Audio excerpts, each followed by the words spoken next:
여러분 만나서 참으로 반갑습니다. 우선 제가 마이크를 좀 올려달라 그랬어요.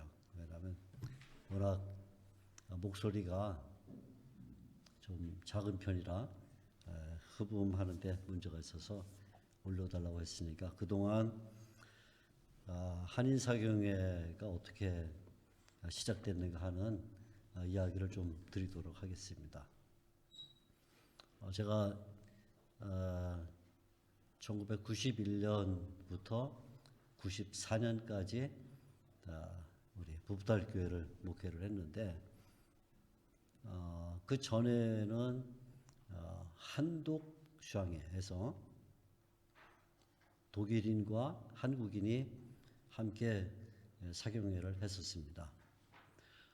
그런데 아무래도 한국인들 가운데 이제 막 유학을 오거나 또는 독일어가 능통하지 않은 분들은 아무래도 독일인과 함께하는 사경회가 좀 부담스럽고 또 막상 자리에 앉아 있어도 무슨 얘기하는지 잘 못 알아듣는 이런 상황이 벌어지게 됐죠.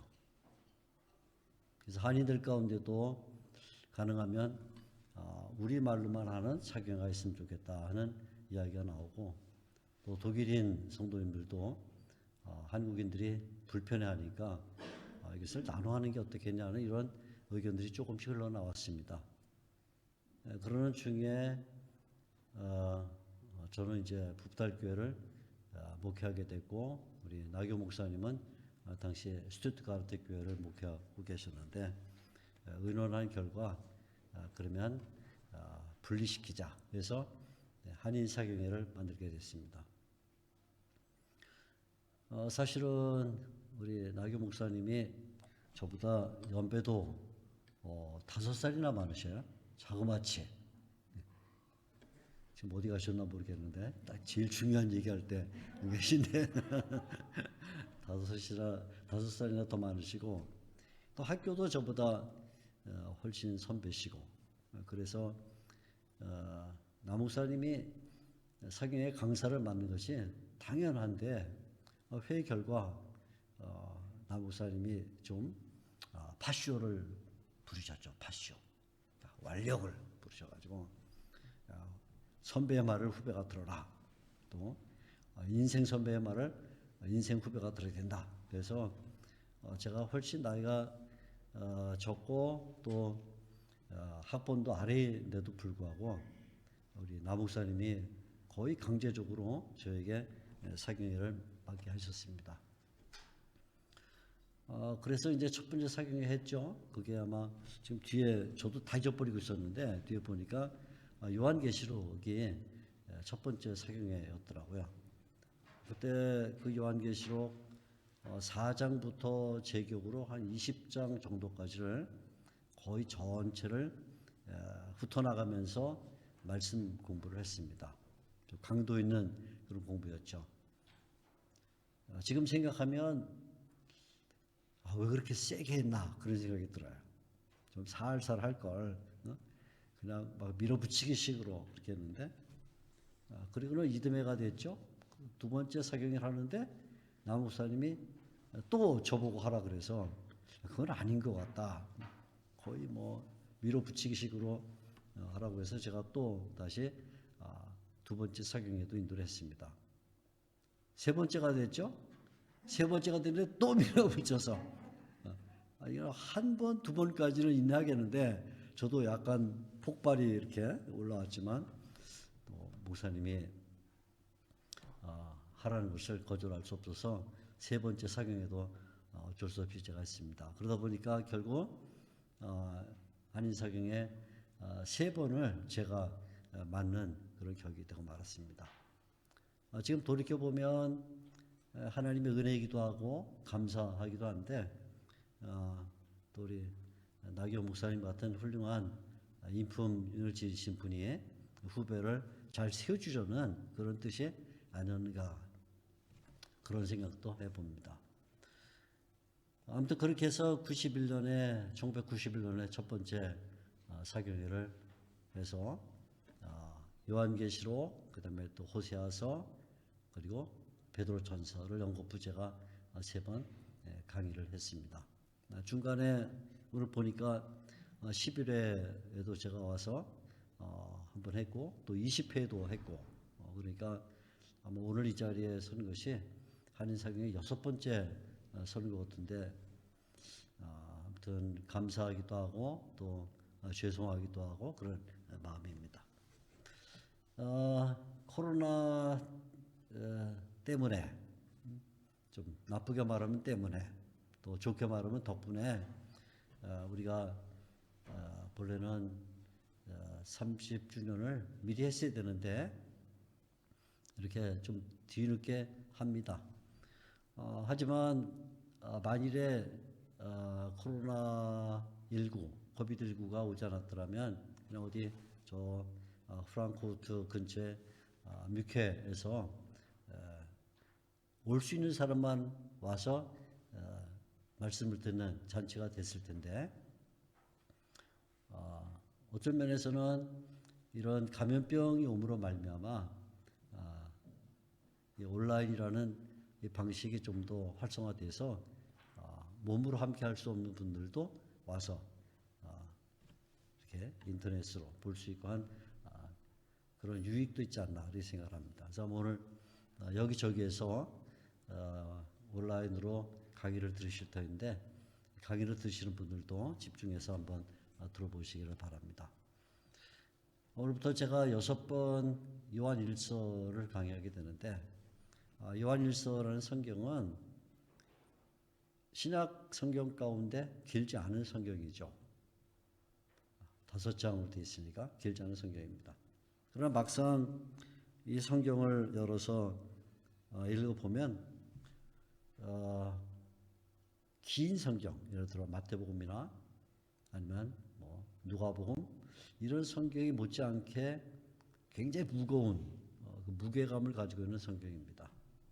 저 자신이 어떤 면에서는 성경을 일생 동안 연구하고 또 가르치는 사람으로서 요한일서에 들어가는 것을 굉장히 좀 주저했습니다. 왜냐하면 들어가면 언제나 길을 잃어버렸어요. 5장밖에 안 되는데 은혜로운 말씀도 많고 또 암송하는 말씀도 많음에도 불구하고 막상 들어가면 길을 잃어버려서 요한일서는 왜 이렇게 힘들지? 늘 그렇게 생각을 했습니다. 벌써 3년 전에 30회 사경회를 준비하는 우리 준비위원들이 저에게 사경회 오십시오 하고 초청을 하고 제가 그래요 한번 가야겠네요 30회니까 하고 승낙을 했는데 그래 뭘 하렵니까? 그랬더니 요한일서입니다. 그래서 마음속에 가지 말아야겠다 이런 생각이 들었어요. 아니 성경이 도대체 얼마나 많은데 66권 그죠? 근데 하필이면 내가 별로 달궈하지 않나 들어가면 늘 길을 잃어버리는 요한일서를 하자 그러지. 그래서 사실은 간다고 대답을 해놓고 요한일서를 하자는 말에는 갑자기 발뺌을 하고 싶은 그런 생각이 들었습니다. 그만큼 요한일서는 들어가면 들어갈수록 어려운 그런 성경입니다. 그래서 저도 6번 강의를 의뢰받았을 때 어떻게 지혜롭게 또 되도록이면 간명하게 이 성경을 해설할 것인가 하고 고민을 많이 했습니다. 교환을 아마 미리 받으셨을 줄 아는데 교환 읽어봐도 무슨 소리인지 잘 모르실 거예요. 사실 꼼꼼히 읽어봐도 저도 써놓고 제가 모르겠는데 받으신 여러분들이 어떻게 잘 이해하실까 모르겠어요.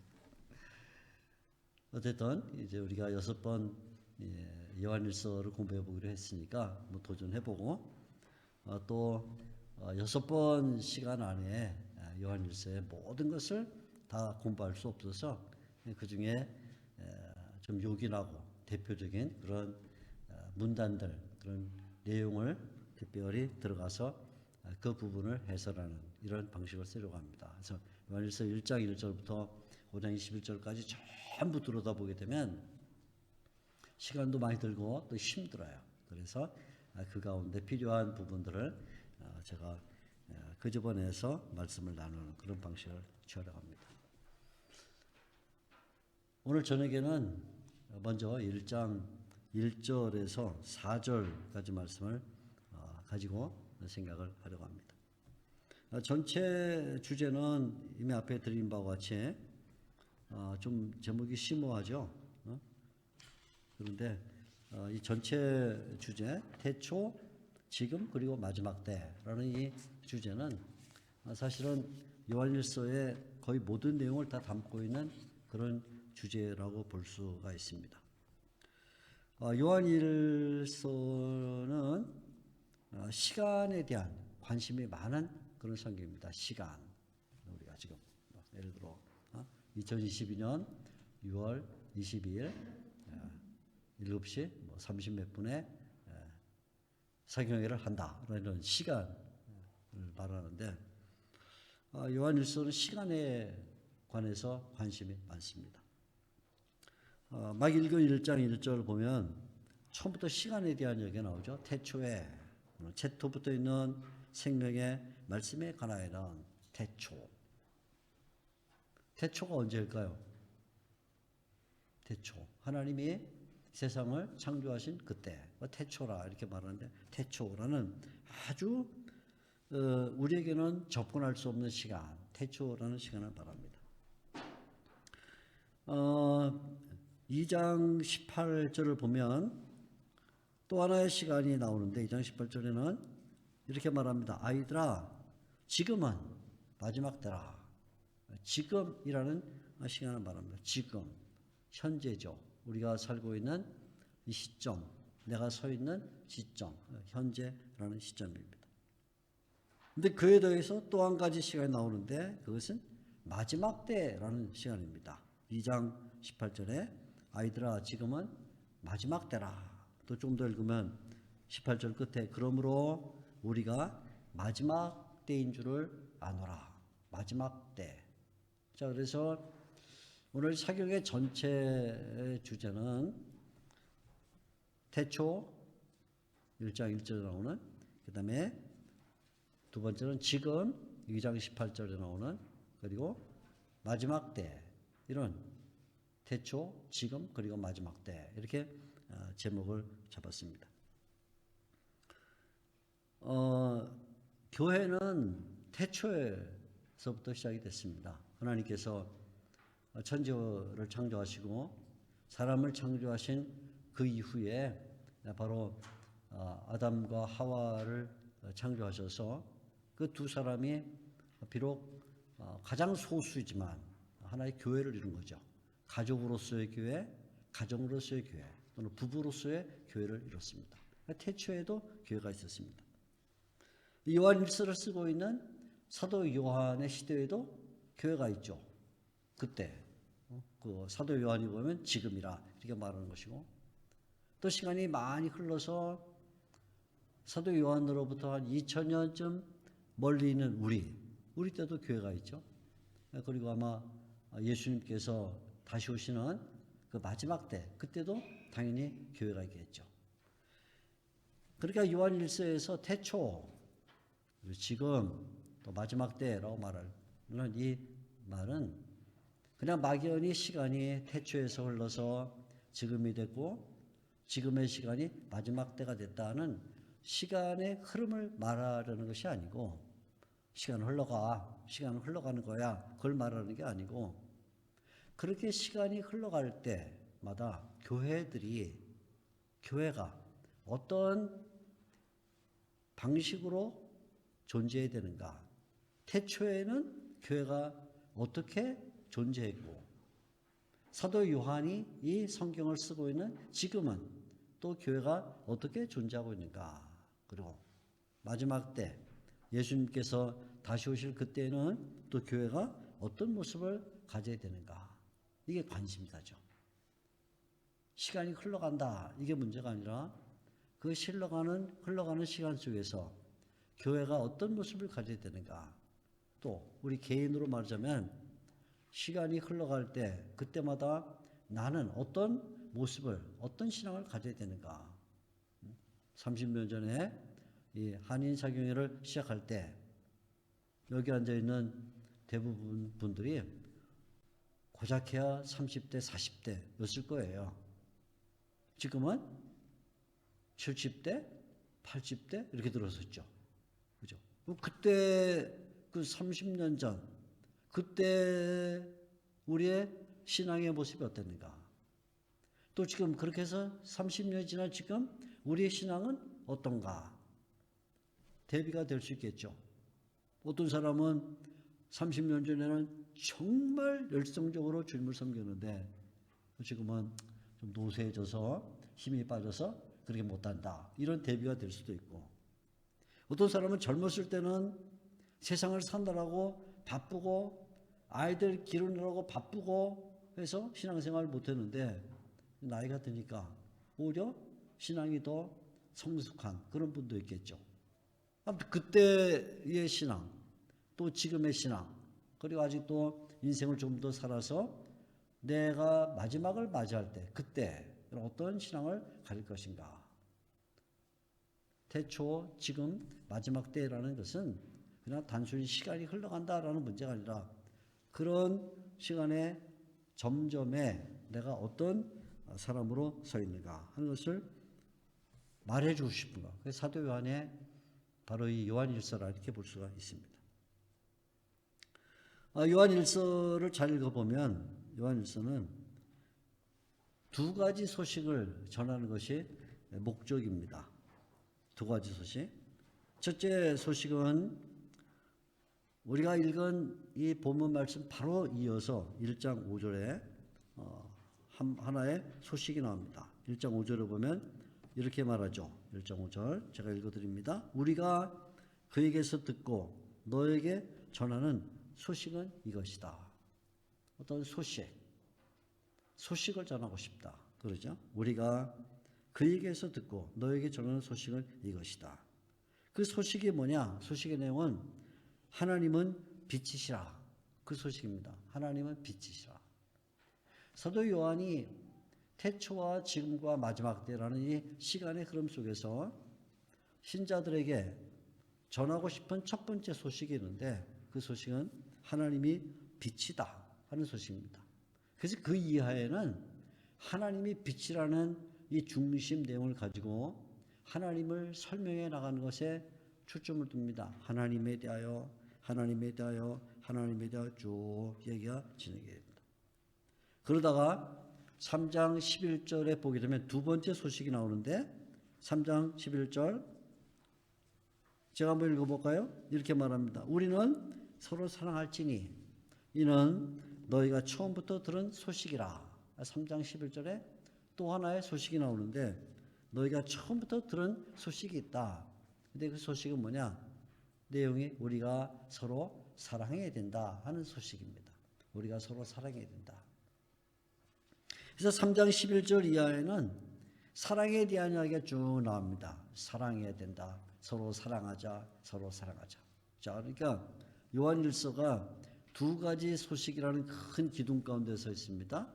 하나는 하나님이 빛이라는 소식, 하나는 우리가 서로 사랑하자라는 소식. 이 두 가지 소식이 있습니다.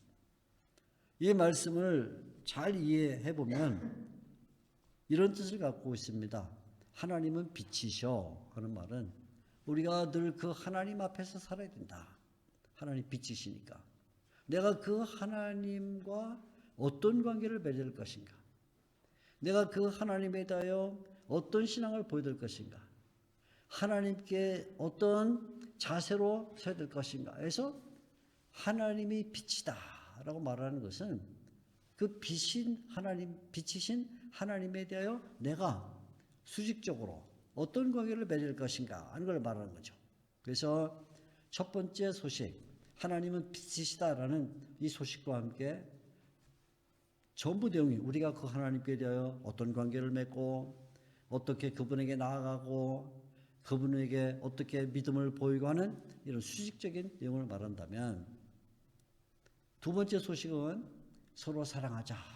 서로는 뭐죠? 서로 옆에죠. 서로 앞에. 곁에 서로죠. 서로 사랑하자. 두 번째 소식은 옆에 있는 사람들, 앞에 있는 사람, 곁에 있는 사람, 뒤에 있는 사람, 우리 주위에 있는 사람들에 대하여 관심을 가지고 그들과 서로 사랑을 나누자. 그래서 두 번째 소식은 수평적 관계를 얘기를 해주고 있어요. 하나님이 빛이시다. 그 하나님께 나아가야 된다 하는 것은 수직적인 관계를 말한다면, 서로 사랑하자 하는 것은 옆에 있는 사람, 주위에 있는 사람과 어떻게 우리가 수평적으로 관계를 잘 맺을 것인가, 여기에 초점을 두고 있습니다. 그래서 요한일서는 마치 우리가 예수님의 십자가를 그릴 때 예수님의 머리가 있고 몸이 발로 내려오는 이 어떤 수직적인 이런 선이 있다면, 예수님이 양팔을 펴고 있는 그 수평적인 면이 있는 것처럼 그런 감정을 가지고 있는 성경이다, 이렇게 볼 수 있죠. 하나님이 빛이시기 때문에 그분에 대하여 어떤 관계를 맺을 것인가, 우리가 서로 사랑해야 되니 우리 주위에 있는 사람들에 대하여 어떤 관계를 맺을 것인가, 이것이 바로 이 요한일서에 나타나는 중요한 두 가지 소식입니다. 이런 소식을 전하기 위해서 사도 요한이 1장 1절부터 4절까지 하나의 서론을 쓰고 있습니다. 서론. 그래서 오늘 우리가 막 읽은 이 부분은 서론이다, 이렇게 볼 수 있는데, 서론. 이 서론을 잘 보면 사도 요한이 처음부터 자신이 체험한 것에 대한 이야기를 끌고 가는 것을 볼 수가 있습니다. 어떤 일을 체험했는가, 그 체험한 바를 설명하면서 이렇게 시작하죠. 1절, 태초부터 있는 생명의 말씀에 관하여는 우리가 체험입니다. 들은 바요. 들었다. 들은 건 뭐죠? 귀로 들었다. 눈으로 본 바요. 눈으로 보았다. 눈으로 봤는데 그냥 본 게 아니라 자세히 보았다. 그리고 한 마디 더 하죠. 그리고 우리 손으로 만졌다. 자, 이 사람이 가지고 있는 오감, 5가지의 감각 가운데 특별히 사도 요한이 3가지의 감각에 대하여 말하는데, 하나는 들었다. 또 하나는 눈으로 보았는데 또 자세히 보았다. 그리고 또 하나는 손으로 만졌다. 무엇을 보았고 무엇을 들었고 무엇을 만졌는가? 1절에 이렇게 시작하죠. 무엇을 들었는가? 무엇을 보았는가? 또 무엇을 만졌는가? 그 대상에 대하여 말하기를 생명의 말씀, 생명의 말씀, 생명의 말씀에 관하여 우리가 들었고 우리가 보았고 우리가 손으로 만졌다. 생명의 말씀. 생명의 말씀에 관해서 우리가 경험했다, 그런 말이죠. 우리가 경험했다. 근데 이 생명의 말씀을 우리가 경험했는데 3가지의 감각, 듣고 보고 만진 이 감각을 말하는데, 생명의 말씀은 우리가 어렵지 않게 이해할 수 있죠. 뭐 글로 된 말씀이건 아니면 언어로 나오는 말씀이건 그 말씀이다, 우리가 이해하는데, 생명의 말씀이다. 생명. 그 말씀이 생명을 담고 있다. 그건 무슨 뜻인가? 도대체 무슨 생명인가? 그 생명에 대한 설명이 바로 2절에 이어집니다. 이 생명이 뭐냐?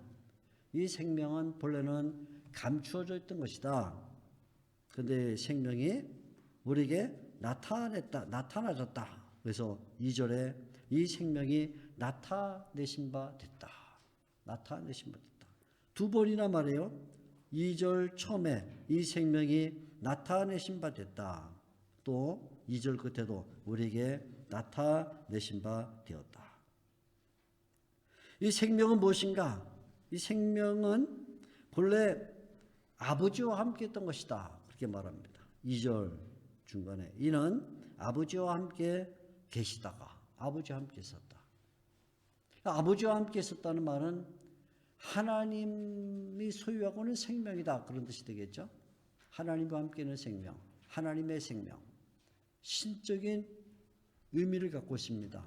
하나님과 관련된 생명, 그런 말이죠. 하나님과 관련된 생명이기 때문에 이것은 일시적인 생명이 아니죠. 잠깐 있다가 그만 죽는 무슨 날파리와 같은, 아니면 들에 자라는 풀과 같은 그런 생명이 아니다. 이 생명은 무슨 생명이냐? 아버지와 함께 있기 때문에 이 생명은 영원한 생명이다. 그래서 2절에 이 생명이 나타내신 바 된지라, 이 영원한 생명, 영원하다, 그렇게 말합니다. 영원하다. 아버지와 함께 있었고 또 이 생명은 영원한 생명이다.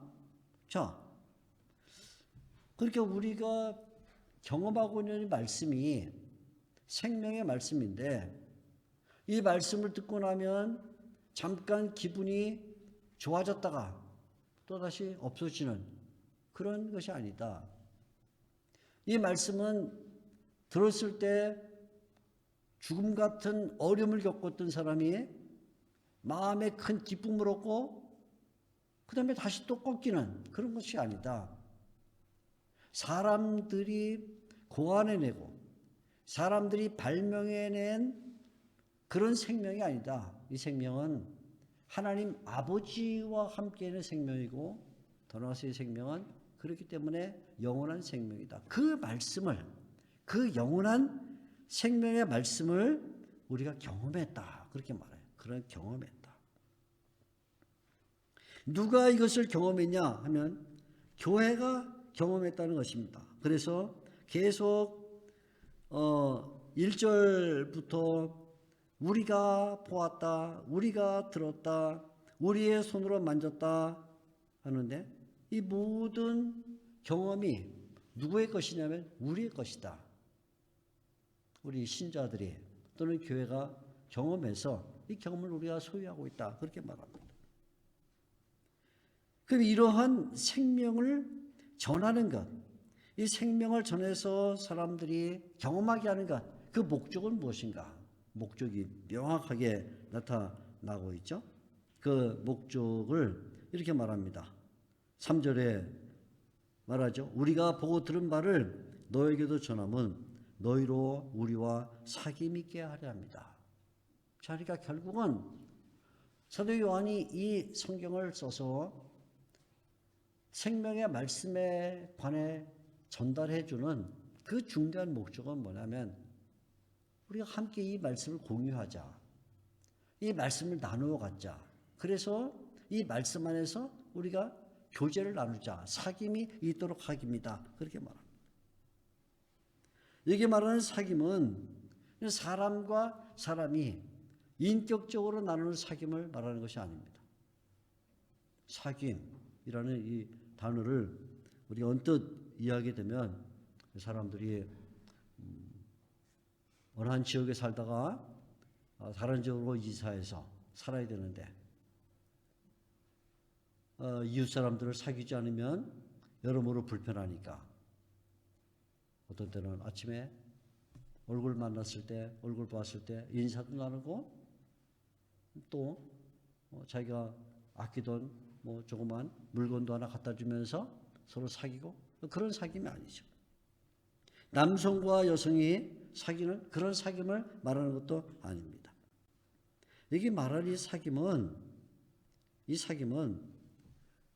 성도의 교제를 말하는 것인데, 성도가 교제를 나눈다고 할 때 성도의 교제는 생명의 말씀 가운데서 이루어지는 교제여야 된다.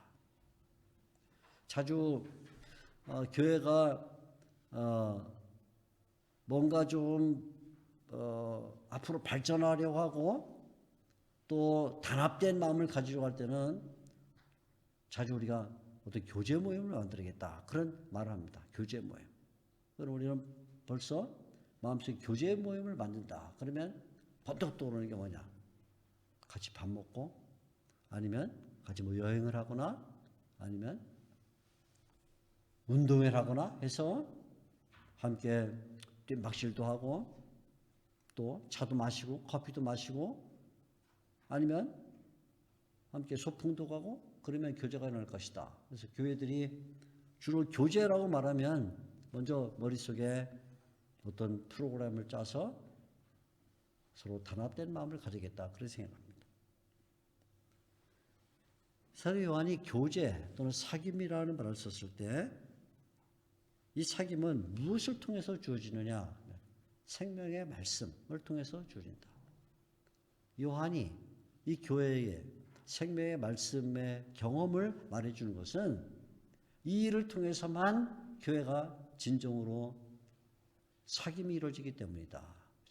교회에서 말씀을 빼면, 말씀이 사라지면 다양한 다른 방식으로 사귀고 교제를 나누려고 해도 그것이 도리어 부작용을 가지고 올 뿐이다. 그런 말이죠.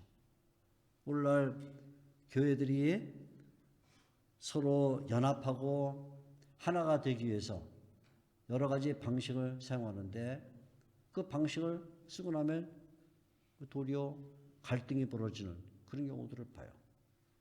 이렇게 우리 한국 사람들은 그런 교제에 대해서 말할 때 먼저 어떤 아이디어를 내가지고 번뜩거리는 서로 단합하고 하려고 합니다. 어느 교회는 우리 교회 자꾸 갈등이 생기니까 단합하자 해가지고 우리 가을에 전부 바자회를 해서 교회가 하나 되는 모습을 보여주자. 바자회를 합니다. 여전대가 서로 물건을 가져다가 팝니다. 성도들끼리도 사고 팔기도 하고 또 지나가는 이웃들에게 팔기도 합니다. 나이가 많은 여전대는 참기름을 가져다가 팔고 나이가 젊은 여전대는 들기름을 가져다가 팝니다. 어떤 사람이 지나갑니다. 나이 많은 여전대가 지나가는 사람에게 참기름 맛있어요. 참기름 사가세요. 나이 젊은 여전대가 아니에요. 들기름이 더 맛있어요. 해가지고 나중에 끝나고 나니까 쌈박질해서 노인네들이 참기름 팔아먹으려고 저 젊은 것들이 들기름 팔아먹으려고 결국은 사귀려고 교제하려고 단합하려고 일을 시작했는데 나중에 더 갈등이 깊어져. 사도 요한이 여기 3절에 너희로 우리와 사귐 있게 하려 합니다 라고 말했을 때 이 사귄다는 이 표현은 교제, 단합, 연합 아무튼 하나가 되는 것을 말하는데 이 하나가 되는 것이 어떤 방법으로 되느냐? 그것은 생명의 말씀을 공유할 때만 되어진다. 생명의 말씀을 공유하고 있으면 다른 연합 사업을 하지 않아도 하나가 되지만 생명의 말씀을 공유하고 있지 않으면 다른 것들을 아무리 말해도 절대로 교제가 이루어질 수가 없다. 그런 말이죠. 그런데 결국은 이러한 교제가 무엇을 가져다 주냐면 그것이 성도에게 기쁨을 가져다 준다는 것입니다. 4절에 그렇게 말하죠. 우리가 이것을 쓰면 우리의 기쁨이 충만하게 하려 합니다. 우리의 기쁨이 충만하게 하려 합니다. 자, 그러니까 결국 사도 요한이 1절부터 4절까지 쓰고 있는 이 내용을 추려서 말하자면 그런 말입니다. 태초에 생명의 말씀이 있었습니다. 이 말씀을 우리가 경험했습니다. 여러 가지 방식으로 보기도 하고 듣기도 하고 만지기도 했습니다. 근데 그 내용을 제가 여러분들에게 전해드립니다. 왜냐하면 생명의 말씀에 관해서 전해줄 때 그때 비로소 우리가 참된 교제, 사귐을 갖게 되기 때문입니다. 참된 사귐, 참된 교제를 가지면 어떤 결론에 떨어집니까? 그러면 그때 우리에게 기쁨이 있습니다. 그런 얘기예요. 1절에서 4절까지 내용이에요. 쭉 내려가는 그 말은 그냥 태초에 대한 이야기에서 생명의 말씀에 대한 이야기로 그에 대한 경험으로 그 경험이 교제를 가져옵니다. 그 교제가 결국은 우리에게 기쁨이 됩니다. 이런 내용이 1절부터 4절까지 쭉 흐르고 있죠. 자, 이런 그 흐름을 먼저 요한 1절부터 4절까지 이런 흐름을 쭉 보면서 이제 우리가 이 말씀에 조금 더 깊이 들어가 봅니다. 이런 내용을 바탕으로 해서 본문을 살펴보면 여기에 어떤 세 가지 중요한 관계가 나오는 것을 발견하게 됩니다. 세 가지 중요한 관계, 삼각관계 이렇게 볼 수 있겠죠. 세 가지 중요한 관계가 나오는데 제일 처음에는 생명의 말씀이라는 한 꼭지점이 있습니다. 생명의 말씀. 그리고 이 생명의 말씀에 대하여 우리가 어떤 관계를 가져야 될 것인가. 생명의 말씀에 대하여 우리가 어떤 관계를 가질 것인가. 세 번째는 그런데 우리만 생명의 말씀에 대해 관계를 갖고 있는 게 아니라 이 편지를 받고 너희도 생명의 말씀에 대해 관계를 갖고 있어요. 그러니까 삼각형의 맨 위에 생명의 말씀이 있고 한편에는 우리가 있고 다른 한편은 너희가 있는데 그럼 생명의 말씀을 가지고 있는 우리와 너희 사이에는 어떠한 관계가 형성되어야 되는가. 그러니까 결국 세 가지 얘기가 나오는데 첫째는 생명의 말씀, 둘째는 그 생명의 말씀에 대하여 신자가 어떤 관계를 가질 것인가. 세 번째는 생명의 말씀에 대하여 관계가 갖고 있는 우리와 너희가 그러면 우리는 또 어떤 관계를 가질 것인가. 세 가지 꼭지점을 얘기를 해주고 있죠. 가장 먼저 사도 요한의 이 말씀 가운데 처음에 우리의 주목을 끄는 것은 태초에 말씀이 있었다 하는 것입니다. 태초에 말씀이 있었다. 태초는 창조와 관련된 하나님의 창조와 관련된 원시적인 근원을 말하는 것입니다. 세상에 아무도 경험해 보지 못한, 그죠? 우리는 다 태초 이후에 살고 있는 사람들이니까 아무도 경험해 보지 못한 그 원시적인 근원, 태초, 창조를 말합니다. 창조와 관련된 바로 이 원시적인 근원을 다르게 말하면 그건 영원이다. 그렇게 볼 수 있어요. 영원. 영원도 우리가 경험해 보지 못한 것이죠. 영원은 무엇인가? 영원은 하나님 아버지와 함께 있는 어떤 것, 그것이 영원이다. 오늘 우리가 읽고는 1절과 2절에 바로 그 얘기를 해요. 1절은 태초라는 말을 쓰고 2절의 중간에 보면 이 영원한 생명, 영원이라는 단어를 쓰고 조금 더 내려가면 2절에 아버지와 함께 있었다. 이게 다 같은 말이에요. 태초라는 말이나 태초, 영원이라는 단어나 아버지와 함께라는 단어는 사실은 다 같은 말이에요. 그걸 같은 하나의 사안을 세 가지 다른 말로 쓰고 있는 거죠. 어떻게 보면 그건 시간으로 보면 그건 태초라. 그리고 그것은 성격으로 보면 영원한 것이다. 그리고 그것은 하나님과의 관계에서 보면 하나님 아버지와 함께 있었다.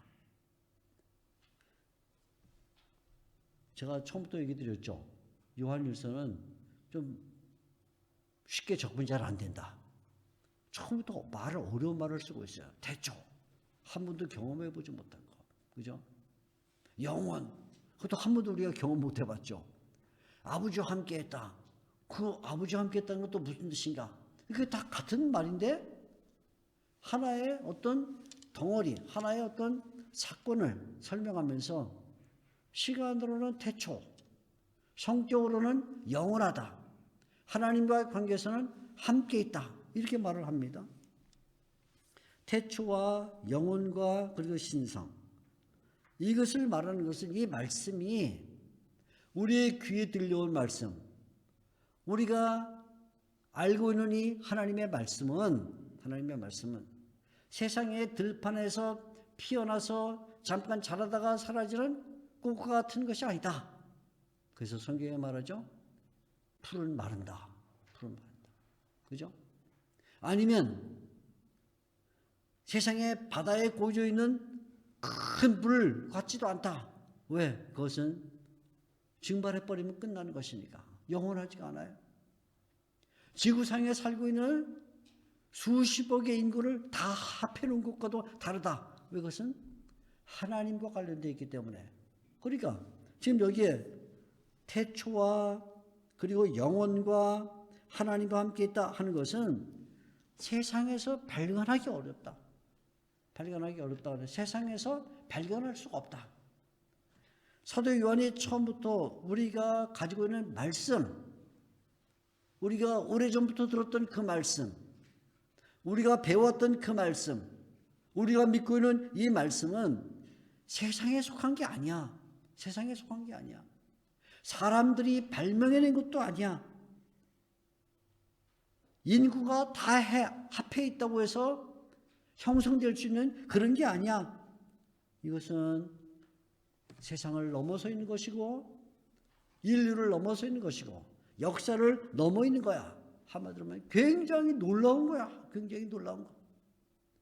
우리가 알고 있는 말씀, 하나님의 말씀은 이렇게 놀라운 거야. 그것을 우리가 경험했다는 거예요. 우리가 경험했다. 1절에 우리가 들었고 눈으로 보았고 손으로 만졌다. 거의 불가능한 것이죠. 그죠? 어떻게 영혼을 우리가 만져볼 수 있고 하나님과 함께 있는 것을 만질 수 있으며 어떻게 태초에 있는 것을 볼 수가 있는가. 그런데 사도 요한은 이 굉장히 놀라운 것, 시간으로 말하면 태초에 있었고 성격으로 말하면 영원한 것이고 신성을 갖고 있는 바로 이 하나님의 말씀을 경험했다. 우리가 알고 있는 하나님의 말씀이 그런 것이다. 그렇다면 자동적으로 우리가 이 말씀을 들을 때에 하나님의 말씀을 들을 때 우리는 역사에 살다가 영혼으로 옮겨진 것 같은 사람들과 함께 살다가 하나님에게로 이송된 것 같은 이 시간 속에 살고 있으면서 마치 태초에 접합된 것 같은 그런 현상이 주어지고 있다. 사도 요한이 이 말씀을 하는 것은 당시의 기독교가 아주 적은 무리죠. 소수. 글쎄 얼마나 될까요? 기독교인 전 인류의 3만 명? 5만 명? 아마 신약성경에 나오는 교회들 예루살렘부터 시작해서 로마까지 있는 교회들의 그 명단을 다 추려보면 사도 요한이 살았던 시대의 기독교인 수는 아무리 많아봤자 3만 명 밖에 안 됐을 거예요. 아무리 많아봤자. 그 당시의 인류에 비하면 너무나 적은 수죠. 그런데 그렇게 적은 수, 보잘것없는 소수, 그리고 사람들에게 탄압을 받고 있는 박해의 대상이 돼서 멸망을 시켜버릴 유대인이 볼 때나 로마인이 볼 때나 다 법적 권한이 없는 그런 종교를 갖고 있는 신자들에게 사도 요한이 주는 말씀은 너희가 비록 박해를 받고 소수에 지나지 않고 인류에게 버림받은 것 같은 그런 존재라 할지라도 너희는 지금 영혼을 갖고 있어요. 영혼. 너희는 태초에 접합되는 사람들이야. 너희는 하나님과 연결되는 사람들이다. 그걸 알려주는 것이죠. 사도 요한이 살던 시대의 그 현실, 지금 처음에 말씀드린 그 현실에 지금의 교회가 어떤 모습을 가져야 될 것인가. 비록 수가 작고 비록 박해를 받고 있고 비록 세상에서 찌꺼기 같은 구경거리가 되는 그런 신분을 갖고 있는 사람들이지만 너희는 하나님의 말씀을 갖고 있다면 너희가 영혼에 연결되어 있다는 것을 태초와 관계가 있다는 것을 그리고 살아계신 하나님에 속했다는 것을 잊어버리지 말아라. 그거죠. 오늘날 우리로 말하면 우리는 어떨까요? 우리가 속해 있는 각자의 위치와 각자의 자리는 다 다를 수가 있습니다. 생활이 다르고 성격이 다르고 가정의 환경이 다르고 다 다를 수 있지만 우리가 똑같이 하나님의 말씀을 공유하고 있다면 사도 요한이 말하고 있는 사귐, 말씀 가운데 교제가 일어나고 있다면 초대교회 성도들이 이 말씀을 가지면서 영혼과 하나님과 그리고 태초에 연결됐던 것처럼 우리도 그러한 연결을 갖고 있다.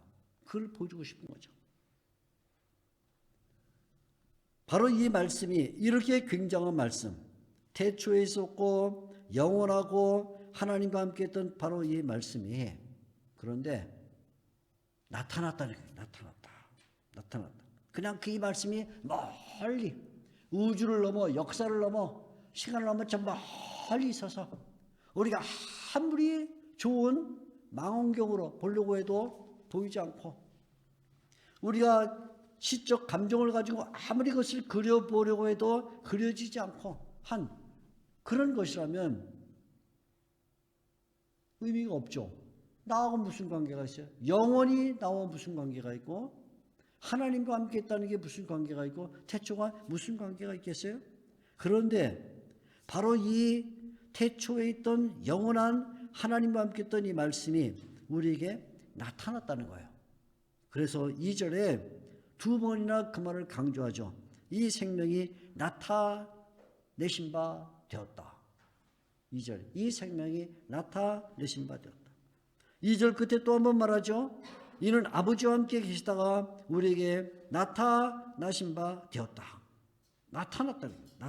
드러났다. 그냥 막연히 저 역사 너머에 저 어떤 초월한 세계 거기에 그냥 이 말씀이 있었던 게 아니라 그 말씀이 우리에게 나타났는데 어느 정도로 나타나냐면 우리가 경험할 수 있을 정도로 나타났다.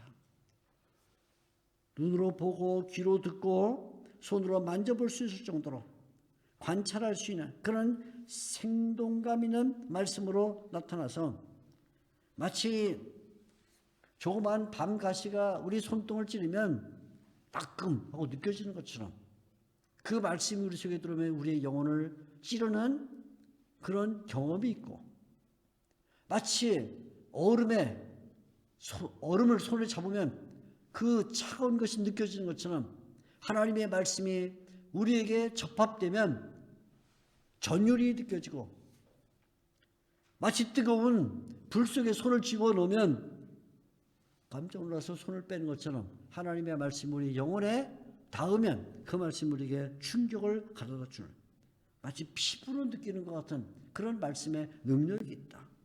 나타나는데 그것이 관찰도 될 수 있고 감각도 될 수 있는 지각될 수 있는 그런 말씀입니다. 그래서 이 말씀은 한번 우리 속에 들어오게 되면 그냥 우리가 단순히 감각하고 아 그렇구나 뜨겁구나 차갑구나 하고 끝나는 게 아니라 그것을 다른 사람에게 말하지 않을 수 없게 됐다. 그래서 여기 2절과 3절에 보게 되면 전한다 라는 말을 써요. 전한다. 2절 중반에 우리가 보았고 증언하여 너에게 전한다. 또 3절에도 우리가 보고 들은 바를 너에게도 전한다. 왜? 그걸 경험했기 때문에. 마치 맛있는 음식을 먹으면 그것을 사람에게 소개해주고 싶은 것처럼 내가 굉장히 재미있는 뭔가 어떤 영화나 드라마를 보면 그것을 말해주고 싶은 것처럼 아니 내가 건강이 좋지 않고 몸이 좋지 않았는데 무슨 약을 먹든지 아니면 음식을 먹어서 건강해졌다. 그러면 그 내가 먹은 것을 누군가에게 소개해주고 싶은 것처럼 그렇죠 우리들? 저는 그런데 여러분 안 그런가 보죠? 저는 제가 뭔가 좋은 걸 경험하면 막 사람들에게 야 그거 굉장히 재밌어. 그거 먹으면 맛있어. 그거 보면 즐거워. 말하고 싶은 감정이 생기거든요. 제가 요즘은 성경도 연구하지만 아까 우리 저를 소개할 때 프랑스 위그노 연구소 대표 이렇게 소개했는데 프랑스 신자들이 어떤 위그노에 대해서 연구를 많이 하는데 할수록 사람들에게 나도 모르게 자꾸 얘기를 하게 돼요. 내가 참 좋은 신앙을 가졌던 그 사람들 순교와 박해와 멸망과 죽음의 자리에서도 신앙을 지켰던 사람들을 배우면서 사람들이 나도 모르게 자꾸 얘기를 해줘요. 왜? 내가 그에 대한 감정과 충격을 받았으니까. 한번 밤을 따라가가지고 밤송이에 눈을 한번 빠져보세요. 밤 따라가는 사람들에게 뭐라 그래요? 꼭 안경 쓰고 가? 그거 말하게 돼 있어요. 그죠? 프라이팬을 잡는데 프라이팬이 플라스틱이나 나무 손잡이가 아니라 그냥 쇠 손잡이가 돼가지고 나도 모르게 잡았다가 손이 시뻘겋게 대본 사람은 그런 프라이팬 누가 잡으려면 야 그거 헝겊으로 두르고 잡아야지. 그 말하게 돼 있는 거예요. 자기가 경험한 것을 말하는 것처럼 사도 요한도 똑같은 거예요. 사도 요한이 하나님의 말씀 태초부터 있었고 영원하고 그리고 아버지와 함께 했던 그 말씀을 보았고 들었고 그리고 손으로 만진 이 경험을 자기 혼자만 갖고 있을 수가 없죠. 그래서 2절에도 너에게 전한다, 3절에도 너에게 전한다 라고 말하는 것은 그만큼 분명한 말씀입니다. 얼마나 분명하냐면 이것을 전하는데 그냥 전하는 게 아니라 증언한다. 증언한다. 2절에 증언하여 너에게 전한다. 증언한다는 말은 어떤 사건이 벌어졌을 때 그 사건을 목격한 사람에게 받는 같은 것을 증언이라 그렇게 말해요. 증언한다. 나는 이 말씀을 그냥 간접적으로 들은 게 아니라 내가 그 현장에서 봤다는 거죠. 내가 현장에서 봤다는 거예요. 증언이란 말은 그런 말입니다. 아주 오래전에 우리나라 국적기가 그만 미국 어디 섬에서 불시착한 경험이 있었어요. 불시착했어요. 오래전이라 뭐 기억이 희미한데 그 불시착하는 그 장면이 뉴스에 보도되면서 뉴스 앵커 방송국 앵커들이 사람을 찾아가서 그 현장을 리포트를 했어요. 그런데 옥수수밭에서 옥수수를 자르는 농부들이 그 불시착하는 걸 봤어요. 멀리 비행기 갑자기 가서 증언하니까 어이 옥수수밭에서 옥수수를 자르는 사람들이 그거 글쎄 큰 비행기가요 갑자기 막 오다다다다다 하더니 들판에 떨어졌습니다. 막 카메라에 침을 튀어가면서 카메라에 침이 튀기는 게 느껴져. 얼마나 그 생동감 있게 봤는지 팍.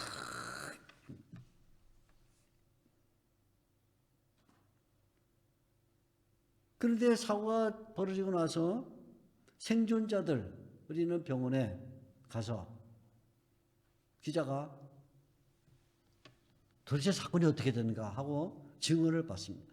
그런데 제가 그때 보고 깜짝 놀랐어요.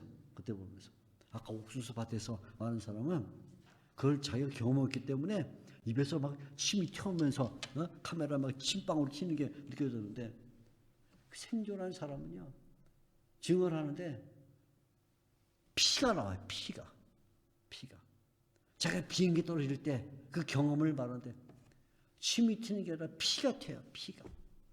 그게 증언이에요. 사도 요한이 지금 이 생명의 말씀에 대하여 증언한다고 말할 때 이 증언은 아 그래 내가 그냥 어쩌다가 보니까 생명의 말씀을 경험했어 그런 말이 아닙니다. 내가 예수 믿고 오래 생활하다 보니까 교회 다니는 게 참 재밌어 좋아 너도 다녀봐 그런 말이 아닙니다. 예수 믿으면 그냥 뭐 인생 살면서 왜 눈물도 나고 어렵지 그런 게 좀 해소돼 그런 말 하는 게 아닙니다. 사도 요한이 내가 너에게 전한다 두 번을 말하면서 그 전하는 것은 다르게 말하면 그 증언이다. 증언이란 말은 순교한다는 말과 똑같은 말입니다. 볼레듯이 순교한다. 내가 목을 내놓고 말할 수 있다. 내가 목숨과 바꿀 수 있는 말이다. 하나님의 말씀을 경험한 사람이 그 말씀을 다른 사람들에게 전달하려고 할 때 그것은 예수 믿으면 복 받아. 자녀들 문제 많지. 예수 믿으면 그거 다 해결돼. 사업이 잘 안 되지. 예수 믿으면 잘 되게 돼 있어. 그런 말 하는 게 아닙니다.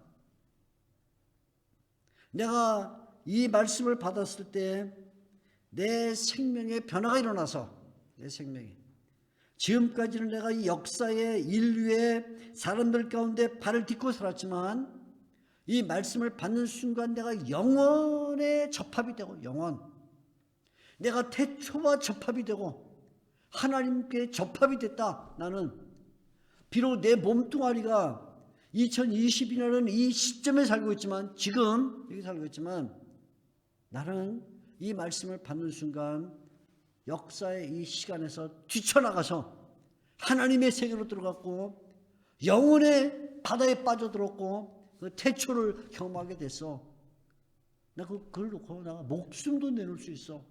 목숨과 바꿀 수 있는 거야. 그런 뜻으로 말하는 것입니다. 그렇게 놀라운 경험을 했다 그 말이에요. 놀라운 경험을 했단 말이에요. 그냥 단순히 알고 있는 지식을 말하거나 논리를 설명하는 것이 아닙니다. 논쟁을 하는 것이 아닙니다. 한 사람은 이 신앙을 받지 않겠다고 버티고 한 사람은 이 신앙을 전달하겠다고 버텨서 쌈박질하는 게 아니라 저렇게 신자들은 신앙을 그렇게 변증할 생각이 별로 없었어요. 변증가들이 없었던 건 아니지만 신앙이란 것은 변증하는 게 아니에요. 신앙은 목숨으로 보여주는 것입니다. 믿음은 피로 증언하는 거예요. 믿음은 말로 증언하는 게 아닙니다. 믿음은 삶으로 증언하는 것도 아닙니다. 믿음은 생명으로 증언하는 것입니다. 자기의 삶을 내놓을 때 그때 증언이 돼요. 왜요? 내가 역사에 매이지 않기 때문에 사람들 사이에 매이는 것이 아니라 나는 하나님의 세계에 접합되어 있기 때문에 그 말이죠. 그래서 사도 요한은 증언한다. 그리고 이 증언이 변질되지 않도록 그리고 망가지거나 오해되지 않도록 그것을 남기려는 거예요. 그래서 그걸 쓴다. 4절 말씀으로 보면 우리가 이것을 쓴다는 말은 기록한단 말이죠. 우리가 이것을 기록하면 우리의 기쁨이 충만하게 하려 합니다. 쓴다는 말은 망각을 막는 것입니다. 망각. 그래도 매일같이 일기를 쓰는 사람인데 어떤 때는 10년 전에 뭔가 희밋한 생각이 떠올라요. 10년 전에. 그래 내가 그때 내가 독일에 잠깐 왔었던 것 같은데 그때 누굴 만났지? 분명히 누굴 만난 것 같은데 잘 기억이 안 나요. 그러면 10년 전에 쓴 일기로 돌아가 봅니다. 일기를 찾아봅니다. 만들면 그때 내가 누굴 만났고 그때 뭘 했고 나와요. 기록을 한다는 것은 망각을 막는 성격을 말해줍니다. 말만 하고 나면 내가 언제 그런 말 했냐? 우길 수 있죠? 그러나 기록을 하면 잊지 않습니다. 영구히 남습니다. 기록은 보존의 가능성을 높여주는 것입니다. 그래서 사도 요한이 이 생명의 말씀에 대한 경험과 이 생명의 말씀에 대한 증언을 기록한다 하는 것은 후세의 사람들이 이 말씀을 읽을 때 그것을 잃어버리지 않도록 망각하지 않도록 그런 목적을 가지고 있죠. 사도 요한은 자기가 경험한 것을 전달합니다. 증언하고 씁니다. 자기가 가지고 있는 지식을 다 동원해서 정확하게 말하고 목숨을 걸고 피를 토하며 말합니다. 그리고 기억에 남도록 글로 남겨주고 있습니다. 가르침이라는 것은 또는 전달이라는 것은 그냥 힘과 지식을 동원해서 논리적으로 말한다고 해서 되는 게 아닙니다. 저도 오랜 시간 동안 신학생들을 가르치면서 경험한 바에 의하면 칠판에다가 이것은 이런 뜻이고 저것은 저건 뜻이고 칠판을 몇 번이나 지우개로 갈아가면서 써도 학생들이 별로 기억에 남는 게 없다 그래요. 팔이 끊어질 것처럼 칠판에다 썼는데 화가 나죠. 세상에 그냥 앞으로는 쓰지 말고 그냥 말만 할까? 열심히 씁니다. 그런데 어느 순간인가 칠판에다가 열심히 쓴 그것과 상관없이 제가 목회를 하면서 신학을 하면서 아니면 다양한 주님을 위해서 섬기면서 정말 목숨을 잃어버릴 것 같은 그런 위험한 일을 만났을 때 그것을 설명하면 그거는 기억에 남는데요. 기억에 남는다. 아, 그래서 깨달으겠고요. 지식과 논리를 동원해서 말하지만 목숨을 들이지 않는 가르침은 강력하지가 않다. 그런 말이죠. 그런데 아무리 내가 목숨을 들이면서 피를 토하면서 말하지만 그걸 또 이해할 수 있는 소리로 말하지 않으면 그것도 의미가 없어요. 논리적으로 그리고 피를 토하면서 말했지만 그것을 머릿속에 기억 남게 하지 않으면 그것도 의미가 없어요. 그러니까 이게 사도 요한이 지금 이 생명의 말씀을 전달하는 과정에 대하여 내가 전한다, 증언한다, 쓴다 이런 여러 가지 말을 하는 것은 결국 이로 말미암아 이 진리가 사람들에게 영구히 남도록 하려는 그런 목적을 갖고 있다. 그런 말이죠. 그런 목적을 갖고 있습니다. 그래서 이런 지식을 동원하고 목숨을 담보하고 기록으로 보존해서 전해서 어디에 도달하고 싶으냐면 결국은 두 가지에 도달하고 싶은데 하나는 교회가 사귀는 것이다. 사귄다. 그래서 여기 말하죠. 아까 우리가 이 본문의 흐름을 본 것처럼 3절에 보면 우리가 보고 들은 바를 너에게도 전함은 너희로 우리와 사귐이 있게 하려 합니다. 사귐이라 사귐. 결국 이 모든 생명의 말씀을 받고 생명의 말씀을 들으면 나와야 될 첫 번째 결론이 뭐냐면 너희와 우리의 사귐. 너희는 교회를 가리키고 우리는 사도 요한을 가리켜요. 전도자를 가리키는 것이 우리라면 너희는 교회를 가리키는데 교회와 전도자 사이에 사귐이 있게 된다. 그렇게 말합니다. 이 말씀에서 우리가 한 가지 주의해야 될 것은 우리말 성경은 표현을 이렇게 했어요. 3절에 우리가 보고 들은 바를 너에게도 전함은 너희로 이렇게 표현했는데 좀 우리식으로 표현하면 너희가 우리와 사귐이 있게 하려 합니다. 너희가 우리와 사귄다.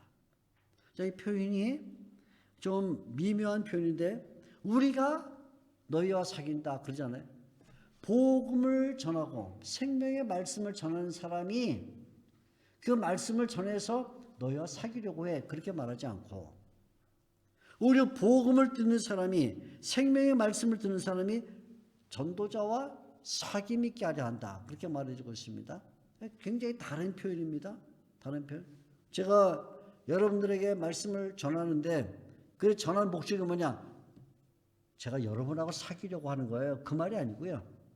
제가 여러분들에게 설교를 합니다. 가르칩니다 할 때 여러분이 저와 사귀도록 하게 합니다. 이렇게 말해주고 있어요. 좀 약간 느낌이 다르죠?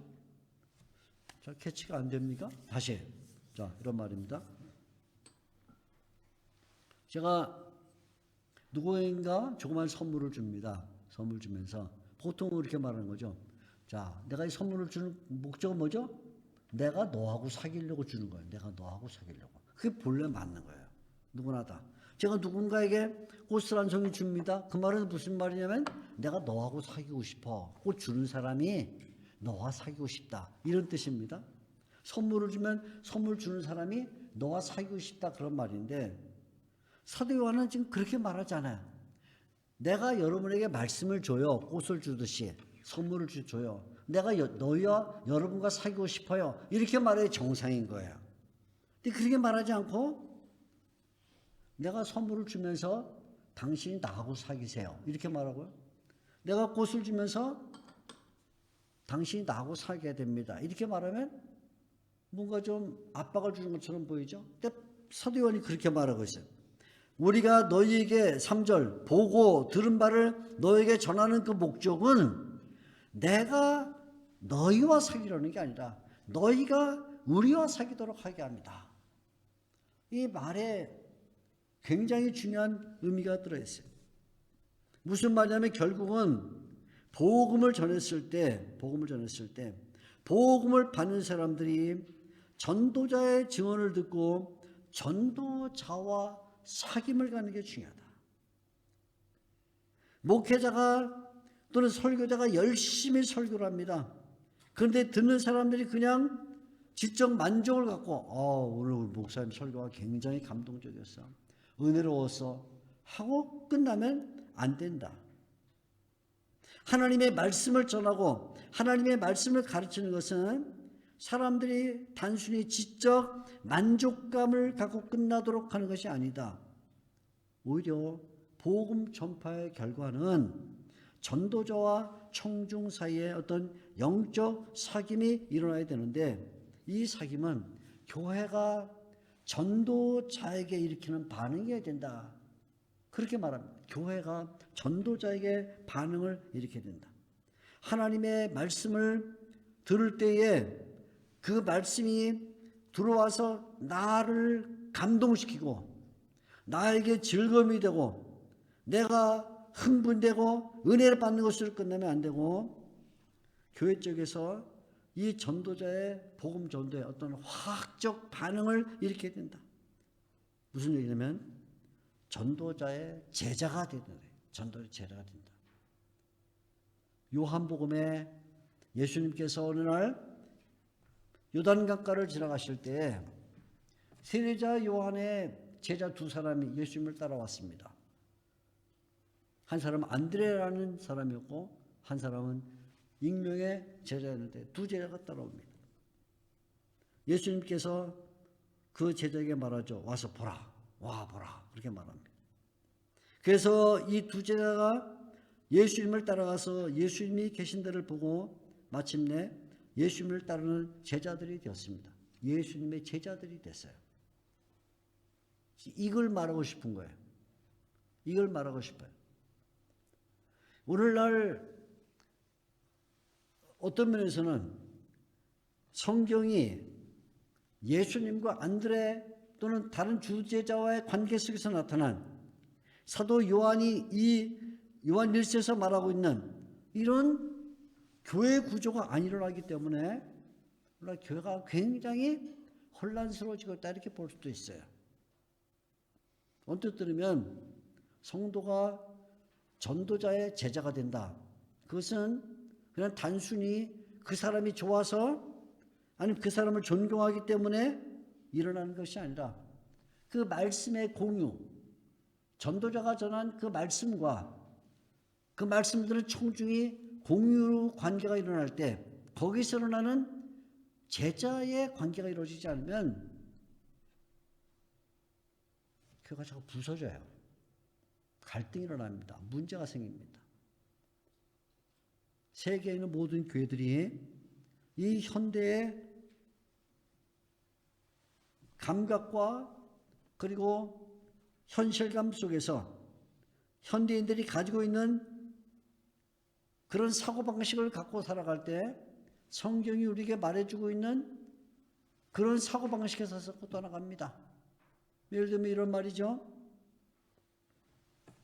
제가 유명한 미술관에 방문을 했습니다. 세계적으로 유명한 화가가 그림을 그렸습니다. 그림 앞에 섰습니다. 그림을 감상합니다. 그림을 감상하는데 오늘날 사람들은 어떻게 감상하냐면 그 그림을 그린 사람이 그 사람이 나이가 젊어서 그렸든지 그 사람이 나이가 많아서 그렸든지 그 사람이 건강할 때 그렸든지 그 사람이 병에 걸려 그렸든지 돈이 많을 때 그렸든지 가난할 때 그렸든지 아무 상관없이 이 그림을 그린 사람하고는 아무 상관없이 그냥 내가 그림 앞에 딱 섰을 때 그냥 내가 느끼는 대로 내가 그림이 참 색깔이 좋네, 구도를 잘 잡았네, 그림이 뭐 유명하다더니 거지 같네 하면서 혼자 자기 주관을 갖고 그림을 보는 것, 현대인들이 갖고 있는 그림 감상법입니다. 음악을 들을 때도 마찬가지고 그림을 볼 때 무슨 얘기냐면 그거를 이렇게 말해요. 청중의 해석이다. 청중. 관람자 해석이다.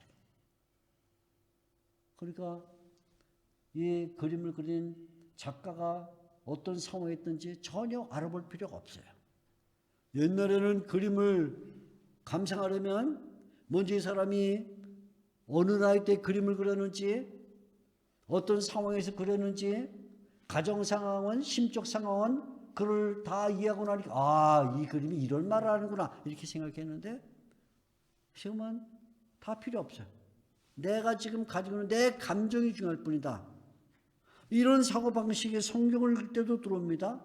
성경을 읽을 때도 청중이 하나님의 말씀을 들을 때에 이 하나님의 말씀이 하나님이 누구시고 하나님이 뭘 원하시고 하나님이 교회에 뭘 바라시는지 그건 아무 상관없어.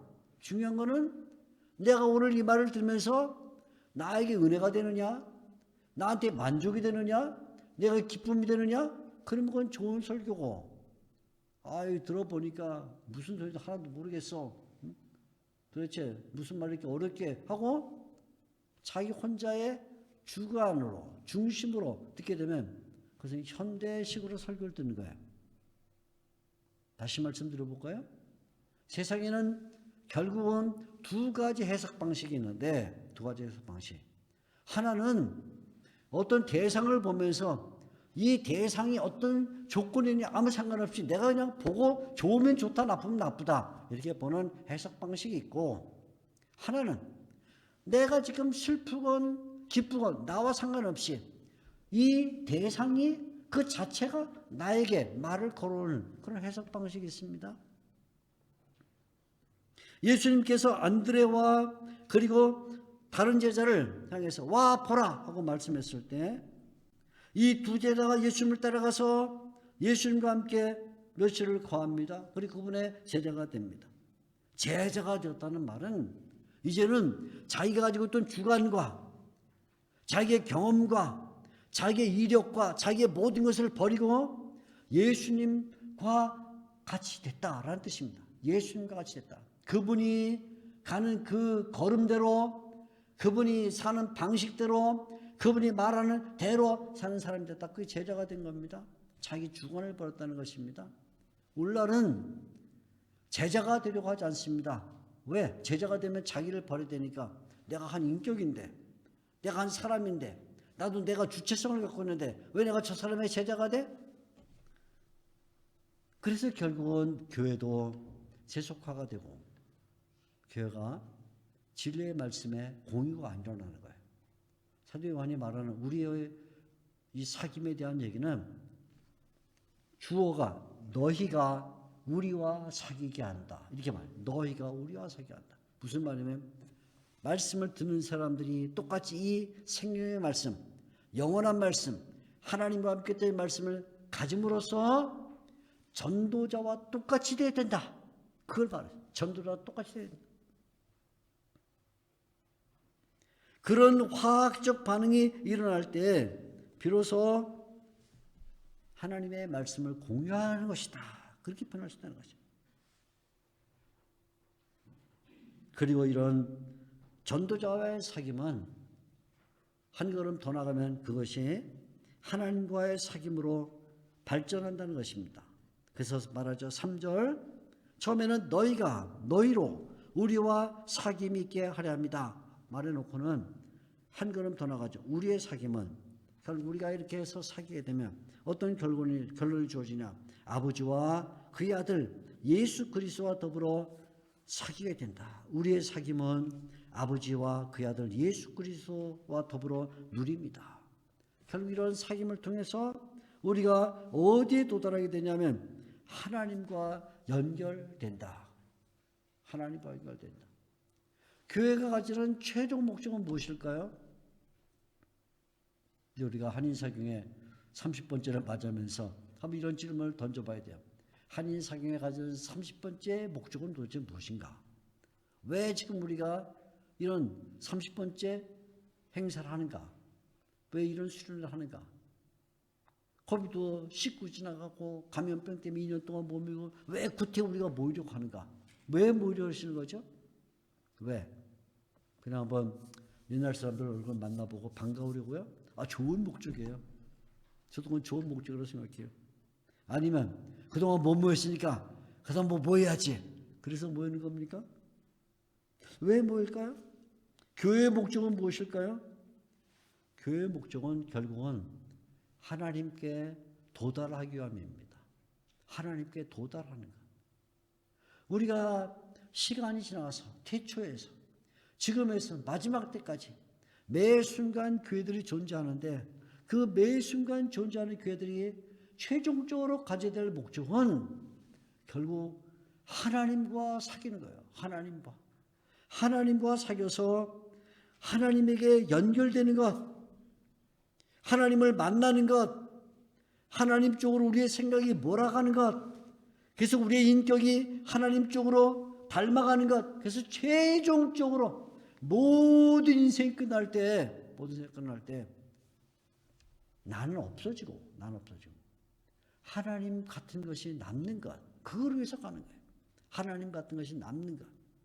세상에서 우리가 살아가지만 세상에서 사는 최종적 목적은 그래서 나를 발전시키고 내가 가지고 있는 지식을 최대화 만들고 내가 가지고 있는 재산을 증식해서 인간이 벌어볼 수 있는 최대의 재산을 가져보고 인격을 함양해서 어떤 철학자, 어떤 성인도 갖지 못했던 그 인격을 최대로 높게 만들어서 훌륭한 성인으로 남는 게 아니고 재산을 모으는 것도 아니고 인품이 함양되는 것도 아니고 존경받는 것도 아니고 교회의 목적, 신자의 목적은 결국 여기 있죠. 우리의 사귐은 아버지와 그의 아들 예수 그리스도와 더불어 누림이라. 그 삼위일체 하나님을 만나서 그 앞에 내가 나가서 그 하나님을 만나게 되는 것이다. 공동체의 수평적 사귐을 넘어서 하나님과의 수직적 사귐으로 발전해서 나아갈 때 그게 교회가 제대로 가는 길이다. 아마 이 말씀 앞에서 현대교회는 많이 스스로를 비판해 봐야 될 거예요. 우리가 지금 무엇을 남기려 하는가? 이 땅에 무엇을 남기려 하는가? 자식을 남길까요? 재산을 남길까요? 명예를 남길까요? 아니면 내가 이뤘던 업적을 남길까요? 무엇을 남기려고 하는 것인가? 여러분은 무엇을 남기고 싶으신 거예요? 또 이 말씀을 저는 나는 뭘 남기고 싶은 걸까요? 누구와 사귀고 싶은 걸까요? 사도 요한이 요한일서의 첫 번째 단락에서 이렇게 이야기를 마칩니다. 우리의 사귐은 아버지와 그의 아들 예수 그리스도와 더불어 사귑니다. 최종적으로 마지막 때 모든 인간도 다 태어나는 시간이 있고 지금 현재가 있고 마지막 때가 있습니다. 여러분이나 저나 언젠가 마지막 시간을 맞이하게 될 것입니다.